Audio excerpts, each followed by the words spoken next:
Good morning. I'd just like to say I'm loving some of the hats that we have going on this morning. Some beautiful hats. So last time I preached to you all, I spent the week in preparation by spending it with a bunch of middle school and senior high boys in the pit. Well, this week I was moving up in the world in the same way that Joseph is moving up in the world in our text. And I got to spend the week at Camp Donegal with my wife and son. So, interesting how God mirrors what we're studying with what's going on in our lives. So this morning, our second scripture reading will actually be incorporated into the sermon itself. So we will be hearing from the scriptures, but it will be incorporated. So this morning, what I want us to do is I want to get to the scripture reading and really get us into the story of the text. Joseph felt the strangely smooth contours of his face. He couldn't remember the last time that he'd shaved. He was used to hiding behind the scraggly, matted beard down in the dungeons. But when Pharaoh called, everything changed.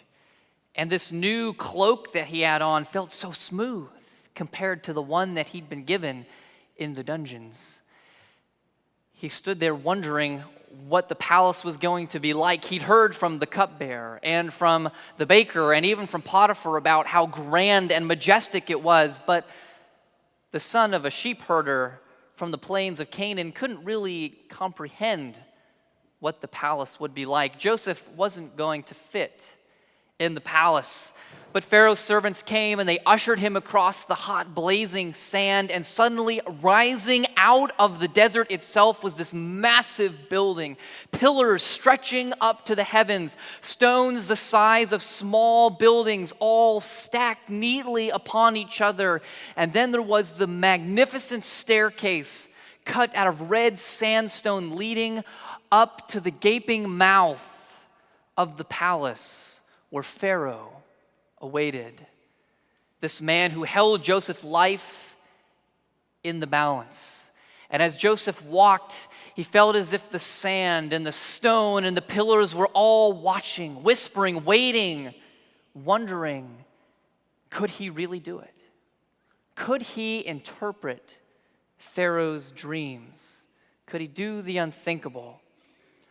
Joseph stepped into the palace, into the shade, into the cool, and he looked at the floor, and it was drizzled marble, and all around him, everything glittered with gold.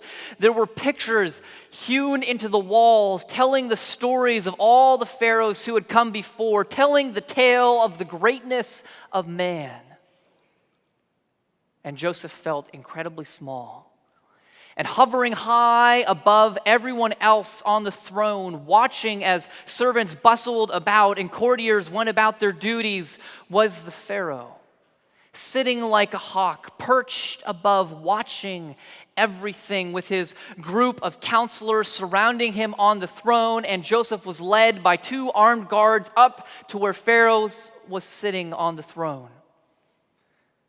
Joseph, the nobody, in front of Pharaoh. And Pharaoh began to tell him the dreams that he'd had. He told him the first dream, and then the second, and Joseph couldn't help but smile because 2 dreams. He'd been here before. This was a sign from God. God was present. The Spirit of the living God was moving, and Joseph was a part of what he was up to. Our first text this morning comes to us from Genesis chapter 41, verses 28 to 36. Hear the words of the Lord. This is Joseph speaking. It is just as I said to Pharaoh. God has shown Pharaoh what he is about to do. 7 years of great abundance are coming throughout the land of Egypt, but 7 years of famine will follow them. Then all the abundance in Egypt will be forgotten, and the famine will ravage the land. The abundance in the land will not be remembered because the famine that follows will be so severe. The reason the dream was given to Pharaoh in 2 forms is that the matter has been firmly decided by God, and God will do it soon. And now let Pharaoh look for a discerning and wise man and put him in charge of the land of Egypt. Let Pharaoh appoint commissioners over the land to take a fifth of the harvest of Egypt during the 7 years of abundance. They should collect all the food of these good years that are coming and store up the grain under the authority of Pharaoh to be kept in the cities for food. This food should be held in reserve for the country, to be used during the 7 years of famine that will come upon Egypt, so that the country may not be ruined. When Joseph spoke, it was like a dam broke from within him. For 13 years, he'd waited 13 years of pain and suffering and wondering and confusion. Where are you, God? Have you forgotten me? But in that moment, as he listened to the words of Pharaoh, he listened deeper. He listened to the voice of the Holy Spirit, the Spirit of God, the Spirit of wisdom, revelation, understanding. And he listened to that, speaking into his own soul. And as he shared with Pharaoh the words of interpretation of his dreams, it was as if a fire burned within him. He couldn't have stopped those words if he'd wanted to. They came pouring out, tumbling out, words, wisdom, not his own, not the wisdom of a young man from the plains of Canaan, the wisdom of the God of creation. And if it weren't enough for Joseph to be the one who interpreted Pharaoh's dreams, he then went a little bit further, and he began to give Pharaoh some advice, which generally was a very poor decision. And he said, Pharaoh, here's how you should run not just your temple, not just your palace, but your entire city, everything you own. And Pharaoh was astounded, amazed. And as he heard the words that Joseph had to say, he listened to them. And then he turned to his counselors, and they began to talk amongst themselves, trying to decipher what they had just heard. And these men, these counselors who had spent their entire lives training, preparing to look into the deep mysteries of life, to interpret dreams and visions and do sorcery and magic, were speechless. They had nothing to say. They were just as amazed as Pharaoh, who before sat with a stony face, now was almost unbelieving after what he'd just heard. And so they had their little powwow, and Pharaoh turned back around to Joseph, and these are the words that he said.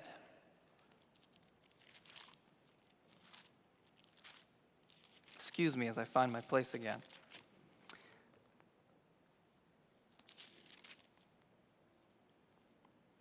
The plan seemed good to Pharaoh and to all his officials. So Pharaoh asked them, "Can we find anyone like this man, one in whom is the Spirit of God?" Then Pharaoh said to Joseph, "Since God has made all this known to you, there is no one so discerning and wise as you. You shall be in charge of my palace, and all my people are submit to your orders. Only with respect to the throne will I be greater than you." Then Pharaoh took his signet ring from his finger and put it on Joseph's finger. He dressed him in robes of fine linen and put a gold chain around his neck. Joseph has come a long way, from the pastures of Canaan to the house of Potiphar to the dungeon of Egypt. Joseph is second, and only by a smidgen, to Pharaoh, the most powerful man in the most powerful country in the entire world. And in this moment when Joseph is dialoguing with Pharaoh, what's fascinating is the thing that Pharaoh points out is that Joseph is filled with the Spirit of God. At the clap of his hands, Pharaoh could have had 1,000 slaves, 1,000 servants coming to serve him. At the snap of his fingers, he could have had 100 new wise men brought in who would interpret and bring wisdom. He could have brought in a long list of folks who would have been much better prepared than this strange young man from Canaan to rule and lead the entire country of Egypt. But you see, Joseph had something that all the power and all the wealth that Pharaoh had couldn't buy. He had the Spirit of the living God. That is what is truly remarkable, that Pharaoh notices that within this young Hebrew there is the living spirit of the God of the universe who created and sustains all that exists.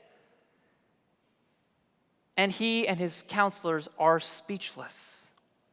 Joseph has the one thing that Pharaoh so desperately needs, the spirit of the living God. And you and I today, we stand and we face our culture the same way that Joseph faced Pharaoh.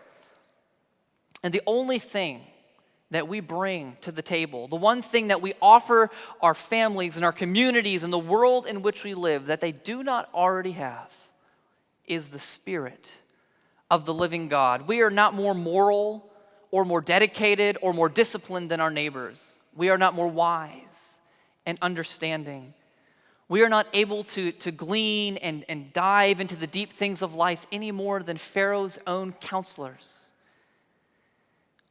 What do we bring to the table that Google and YouTube and TED Talks have not already explained and worked through? Friends, the answer is that we bear within us the Spirit of the living God. That is what we bring to the table. We bring and we offer to those that we come in contact with a relationship with the living, reigning, ruling Lord of the universe, the God who passionately pursues and loves us. That is what we offer to the world in which we live.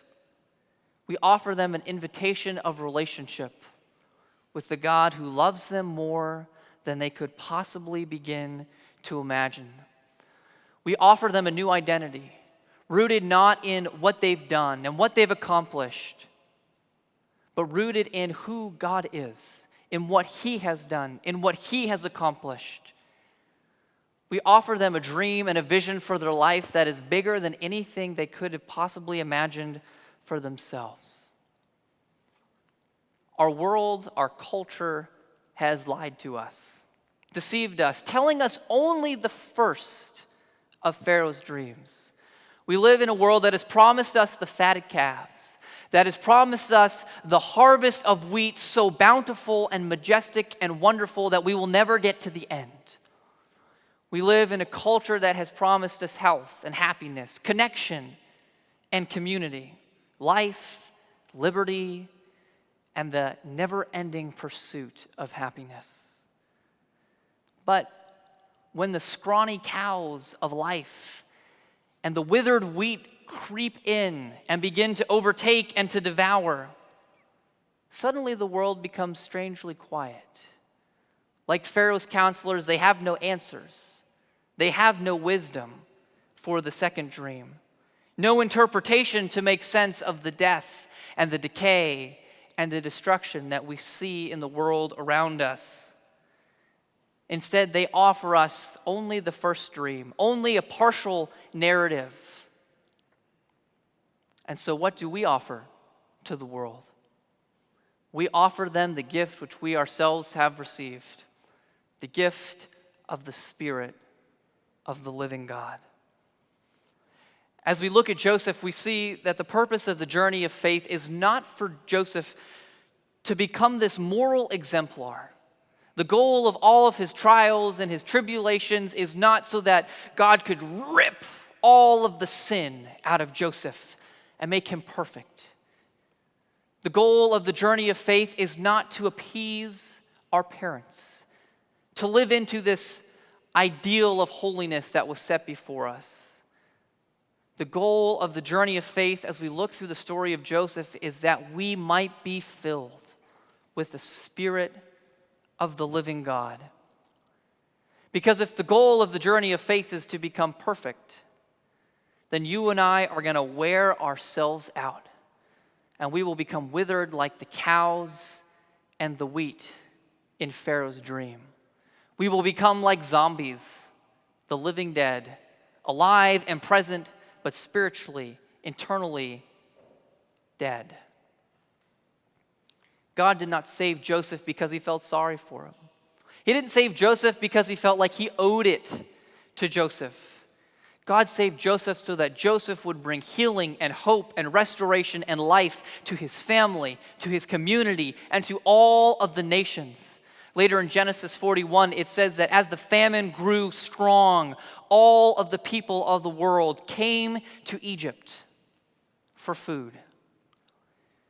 God had a plan for Joseph that was so much bigger than this dream this young 17-year-old man had about his family bowing down before him, of being the greatest of all of the sons. God had a dream for Joseph that was bigger and broader and wider than all of the deserts and all of the pits that he fell into and crossed. God had a vision for Joseph that was a part of his larger dream for humanity. A dream that the peoples from every tongue, tribe, and nation would be in relationship with him. That God's vision and dream, going back to Abraham, Isaac, and Jacob, and all the way back to Adam and Eve, was that we might be filled to overflowing with the Spirit of the living God. That we might walk and talk and be in relationship with the God who loves us and pursues us passionately, who is waiting day in and day out to be in relationship with us. And so throughout this past week, the question that came to my mind was, how in the world do we become people who are filled with the Spirit of the living God? I mean, it sounds nice. I want to be filled with the Spirit of the living God. I want to be overflowing with life and abundance and joy and happiness and all those sorts of things. But when I wake up to the alarm clock in the morning, that's not what I experience. And so God, in his wisdom, provided me with some insight this week onto what it means to be filled with the Spirit of the living God from the most unexpected of places. This past week while I was at Camp Donegal, I was working with their Wet and Wild camp. And believe me, it was wet and it was wild. And we had a group of 7 students, one of whom was a Down syndrome boy named Cody. Now, every single Wednesday that the Wet and Wild camp has been in existence, the group of students goes to a waterfall. And Cody has been going to the Wet and Wild camp for years. And year after year after year, when Wednesday rolls around, Cody joins the rest of the group, hikes part of the trail to the waterfall, and when the trail begins to get difficult, Cody is escorted back to camp with one of the counselors. Cody's never seen the waterfall. He's heard about it. He's seen pictures of it. But Cody himself has never been to the waterfall. So some of the counselors and I got together and we decided that it was about time that Cody made it to the waterfall. So 2 of us held Cody's arms as we walked down the first difficult hill.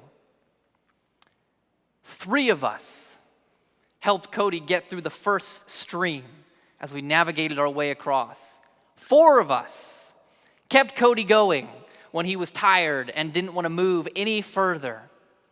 And then we came to the waterfall. Now, the only problem is that the waterfall is about 75 feet down a very steep embankment from this small path that's winding through the woods. And I took a look down the embankment, and I was like, Lord, is this close enough? We can hear the waterfall. But no, Cody was going to get into the waterfall. 6 of us helped Cody down that steep embankment. And I was holding his hand, and Cody was absolutely scared to death. His whole body was shaking, and as he held my hand, I started shaking. And little step by little step, we began to make our way down. And I kept saying to Cody, Cody, listen to the waterfall.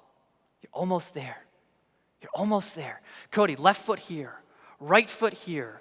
Grab a hold of this tree. Cody, listen to the waterfall. We're almost there. We're almost there. And by the time we got to the bottom of the steep embankment, I was soaked in sweat, covered in dirt, exhausted mentally and physically, but we made it to the bottom. And Cody sat down and put on his water shoes faster than I had seen him move the entire week. And there were kids running all around who had already made it down to the waterfall. And Cody stands up with his water shoes, and with a counselor on each arm, he books it for the waterfall. There is no holding him back.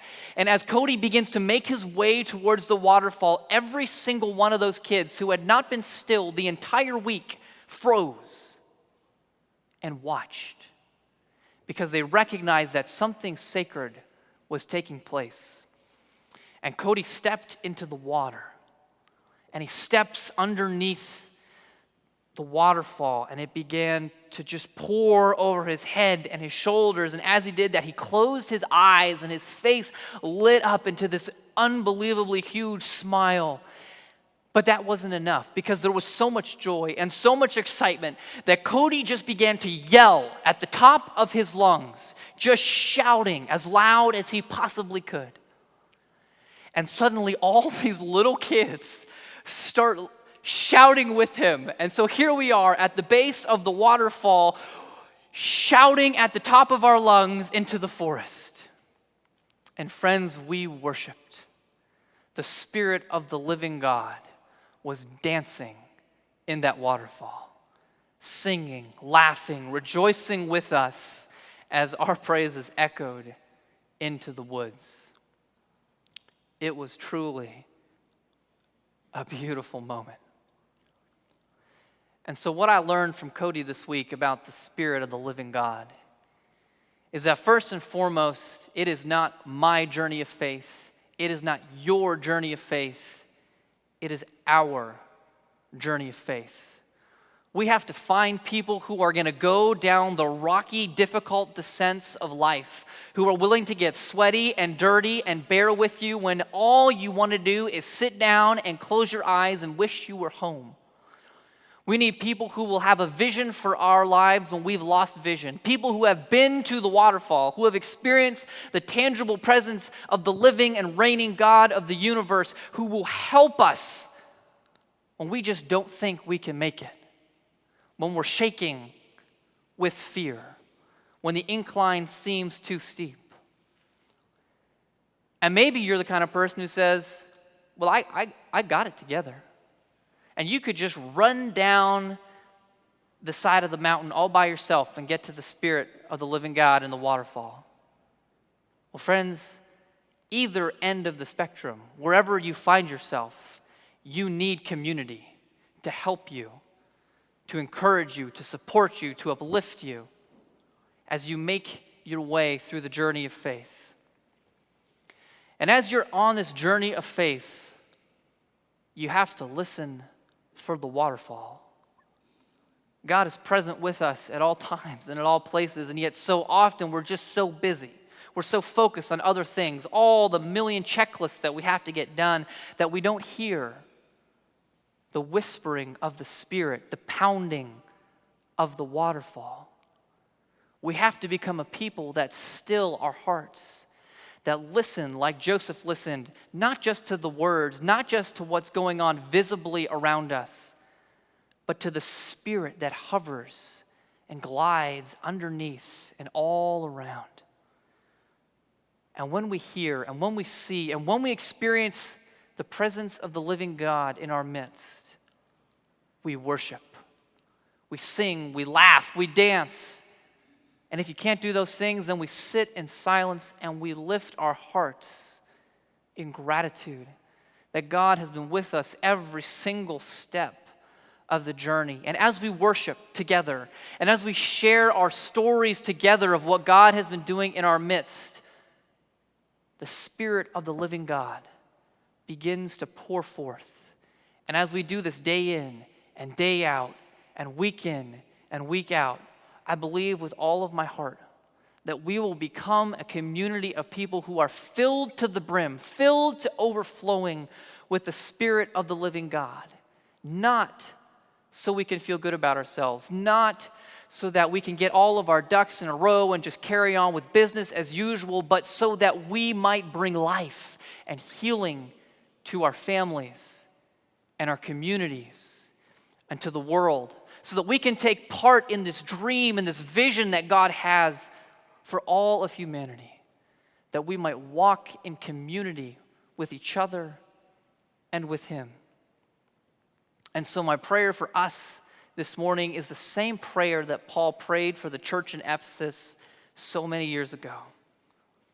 My prayer is that we would grasp how wide and how long and how high and how deep is the love of God, so that we may be filled to overflowing with the Spirit of the living God.